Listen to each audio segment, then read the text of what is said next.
¿Sabías que el nombre Jehová no aparece en la Biblia? Tampoco el nombre Yahvé.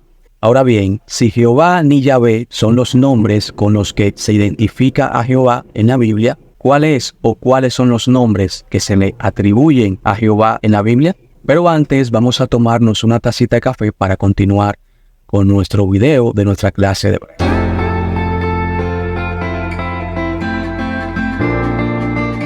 Entonces, en este video vamos a ver el Kere y el Ketí relacionados con el tetragramaton, es decir, las 4 letras que conforman el nombre de Dios. Entonces, vamos a escribirla aquí en nuestra pizarra. Aquí tenemos las 4 letras o lo que se conoce como el tetragramaton, que es lo que aparece en relación al nombre de Dios. Vamos a ver también que aparece en varias combinaciones, por ejemplo con Adonai, Elohim, etc. Sin embargo, básicamente estas son las 4 letras que conforman el nombre de Dios en la Biblia, específicamente en el Tanaj. Pero nosotros vamos a ver algo bastante interesante, y es que vamos a ver qué fue lo que hicieron los masoretas al agregarle las vocales o la vocalización a estas 4 letras. Originalmente el texto hebreo llegó como un texto consonántico. A partir del siglo IV, los masoretas empiezan a trabajar el texto que finalmente en el siglo 9 y 10 producen, que es un texto vocalizado. La pronunciación original del tetragramaton se ha perdido debido a la falta de vocales en el hebreo antiguo y a la prohibición de pronunciar el nombre sagrado en la tradición judía. Algunos estudiosos sugieren que pudo haberse pronunciado como Yahvé,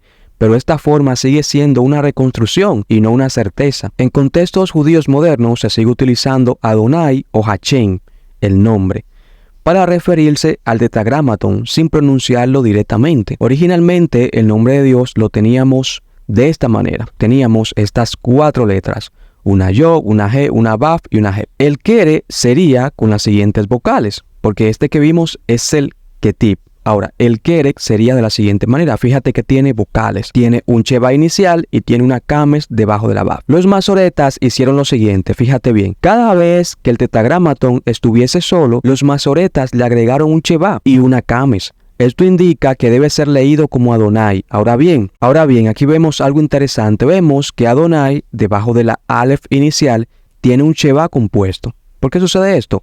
Eso sucede porque las guturales no pueden llevar un Sheva vocálico simple. Recuerda que en hebreo clásico todo Sheva inicial es vocálico. Ahora bien, las guturales no pueden llevar un Sheva simple vocalizado, por eso llevan un Sheva compuesto, como vimos en un video anterior. La traducción de esto sería Señor. Fíjate, Señor cuando está solo, Señor, porque aquí tiene las vocales de Adonai. Lo que los masoretas hicieron fue, en lugar de indicarnos cuál era la pronunciación original de estas 4 letras, lo que hicieron fue ocultarlo, colocando las vocales de Adonai. Y que vamos a ver más adelante también que colocaron las vocales de otros nombres también. Ahora bien, en el Textus Receptus tenemos una variante. Hay que recordar que tenemos un Textus Receptus tanto para el texto del Antiguo Testamento como para el Nuevo Testamento. En el Textus Receptus, además del Sheva y la Kames, tenemos una Holen. Aquí trataron de colocar todas las vocales de Adonai. Fíjate bien, pero esto es en el Textus Receptus. Aquí los autores del Textus Receptus trataron de colocar todas las vocales de Adonai. En el texto crítico, el tetragramaton también aparece en combinaciones. Además de aparecer solo, como ya vimos, también aparece en combinaciones. Por ejemplo, en el texto crítico aparece sin el Holen, seguido de Elohim, traduciéndose esto como Señor Dios. Esto la Reina Valera lo tradujo como Jehová Dios. Fíjate cómo la Reina Valera colocó Jehová Dios, traduciendo el tetragramaton como Jehová. Por otro lado, tenemos que en el Textus Receptus se encuentra la siguiente combinación. Fíjate aquí. Pero ¿qué tiene esto interesante? Aquí se ve cómo agregaron el Holen. Agregaron un Holen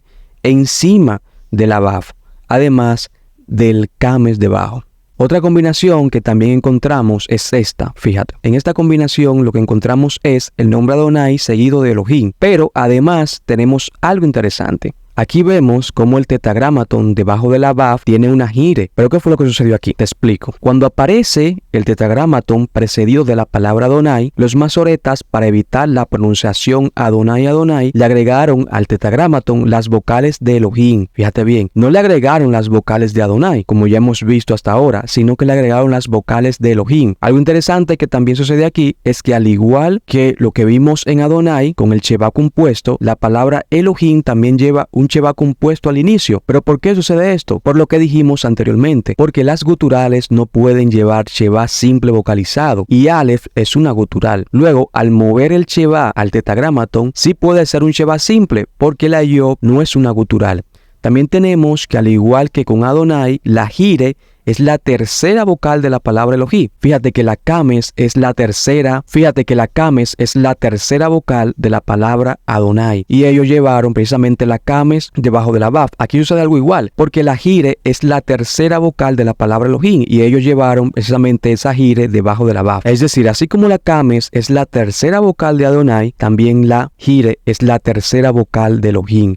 Entonces, esto debe leerse Adonai Elohim y se traduce Señor Dios. Fíjate, algo interesante aquí. Entonces, muchos se preguntarán por qué colocaron entonces la vocalización de Elohim y no de Adonai. ¿Por qué? Porque aquí habría una repetición, sería Adonai, Adonai. Entonces, lo que ellos hicieron fue colocar aquí en el tetragramatón que va precedido de Adonai, colocaron la vocalización de Elohim, no la vocalización de Adonai. Reitero, porque entonces tendríamos una repetición. Tendríamos Adonai, Adonai. Si se coloca, como vimos anteriormente, la vocalización de Adonai en el tetragramaton. Entonces lo que hicieron aquí fue colocar la vocalización de Elohim. Y eso también se lee Señor Dios. Otra combinación que encontramos en el Textus Receptus es esta. Fíjate aquí como el tetragramatón, además de tener una Jire debajo de la Vav y una Jolen encima, tenemos también un Sheva compuesto debajo de la Yod. Lo que se quiso resaltar aquí es que la vocalización que se colocó al tetragramatón es la vocalización de Elohim. Fíjate bien, lo que ellos trataron de indicar aquí es que precisamente la vocalización aquí, la vocalización del tetragramatón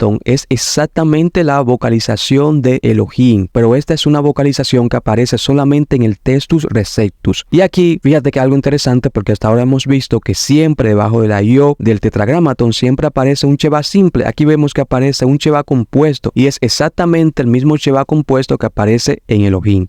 Fíjate qué interesante. Hay que decir que este tetragramatón también se suele transliterar con la letra Y, H, W y H. Y es el nombre personal de Dios en la Biblia hebrea. Según la tradición judía, este nombre es sagrado y desde la antigüedad se ha considerado impronunciable. De aquí viene el problema, porque se consideraba impronunciable. Es decir, se consideraba impronunciable en su forma escrita. En su lugar, los lectores judíos usaban sustitutivos al leer el texto en voz alta, como Adonai, Elohim, como ya vimos, dependiendo del contexto. Entonces, lo que pasó fue que cuando los masoretas comienzan a trabajar estas letras del tetragramatón, decidieron, en lugar de mostrar cómo se pronunciaba, sino lo que decidieron fue ocultarlo.